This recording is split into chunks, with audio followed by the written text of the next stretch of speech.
Hi, good morning, happy morning to all. இது all to all சேனல்லேருந்து நான் சாந்தகுமாரி பேசுகிறேன். இன்றைக்கி முளைக்கட்டின கொண்டக்கடலை. இது வெள்ளை கூட போடலாம் நீங்கள், இல்லை இது கருப்பு கூட போடலாம். இந்த ப்ரௌன் தான் நம்ம நாட்டது பாரம்பரியமானது. இது ரொம்ப ஸ்ட்ரென்த்து. இப்போ தான் அந்த காபூல் சென்னா வந்தது. அதுக்கு முன்னாடி பார்த்திங்கனாக்கா நம்மளுடைய இது தான் ரொம்பவே நல்லா இருக்கும். பட் நம்மளது தான் டேஸ்ட்டும் ஜாஸ்தி இருக்கும். இதை விட இது டேஸ்ட்டு நல்லா இருக்கும். என்னன்னாக்கா அந்த வெள்ளையில் கொஞ்சம் கலரு, பின்ன அது கொஞ்சம் பெருசாக இருக்கும், அவ்வளோதான். இதை வச்சு நம்ம ஒரு பூரி சுட போகிறோம். இதை கொஞ்சம் மிக்சியில் அரைச்சிட்டு மாவோடு சேர்த்து பூரி சுட போகிறோம். வாங்க அதுக்கு என்ன தேவைன்னுட்டு பார்க்கலாம். பாருங்கள், இப்போ கோதுமை மாவு எடுத்து வச்சுருக்கேன்.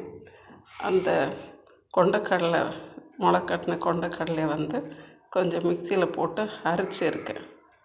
அரைச்சிட்டு இதை இதோட சேர்த்துக்கிடுவோம். பின்ன இதுக்கு கொஞ்சம் நம்ம கொண்டக்கடலைன்றதுனால கொஞ்சம் ஓமம் சேர்த்துக்குவோம். ஓமம் யூஸ் பண்ணி நம்ம இதை செய்யலாம். ஓமம் ப்ளஸ் உப்பு போட்டு மாவு பிசைஞ்சிட்டு இது பூரியாவோ இல்லை சப்பாத்தியாவோ இல்லை ஃபுல்காவோ கூட அருமையாக வரும். நீங்கள் செஞ்சுட்டு பாருங்கள். வாங்க இப்போ இதை செஞ்சு பார்க்கலாம். பாருங்கள், இப்போ அருமையாக பூரி சுட்டாச்சு. சென்னா ஸ்ப்ரவுட்டு வச்சு ஒரு பூரி. இதுக்கு ஒரு தால் தடக்கா கொடுத்துருக்கேன்.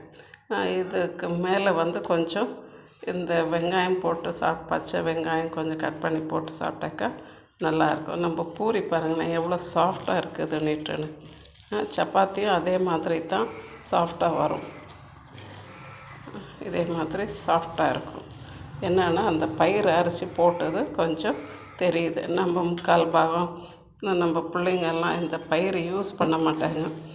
அதனால் இப்படியெல்லாம் செஞ்சு கொடுக்கலாம். நம்ம இதெல்லாம் வெறும் சுண்டலாக தான் சாப்பிட்ருக்கோம். அதனால் இப்படி செஞ்சு கொடுத்தீங்கன்னாக்கா ஒரு டிஃப்ரெண்ட் டேஸ்ட்டும் டிஃப்ரெண்ட்டாக இருக்கும். அந்த ஃப்ளேவரும் ஓமம் போட்டிருக்கிறதுக்கு அந்த ஓமம் ஃப்ளேவரோடு நல்லா இருக்கும். இதை செஞ்சு சாப்பிட்டுட்டு சொல்லுங்கள். இது ஆல் டு ஆல் சேனல்லேருந்து நான் சாந்தகுமாரி பேசுகிறேன். ப்ளீஸ் ஷேர் பண்ணுங்கள், லைக் பண்ணுங்கள், சப்ஸ்கிரைப் பண்ணுங்கள். மெயினாக சப்ஸ்கிரைப் பண்ணுங்கள். ஒரு தம்ஸ் அப் கொடுங்க. Thank you all. Thank you very much for supporting me.